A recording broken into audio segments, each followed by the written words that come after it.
চিত্র বিশ্লেষকদের মতে একটি তারকা যদি পরপর বছরে ইন্ডাস্ট্রিতে হিট দিতে পারে তাহলে তা শুধু ব্যক্তিগত অর্জন নয়, পুরো ইন্ডাস্ট্রির প্রতি দর্শকের আস্থা ফিরিয়ে আনার বড় লক্ষণ।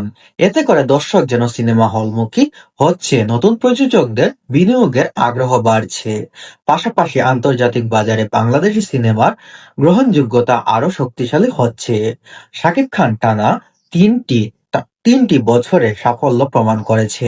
বাংলাদেশের প্রতিটি সিনেমা হল যেন শাকিব খানের ঘাঁটি।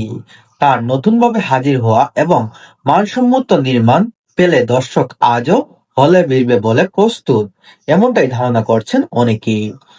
শাকিব খান বাংলাদেশ সিনেমা ইন্ডাস্ট্রির একজন নাম্বার ওয়ান হিরো।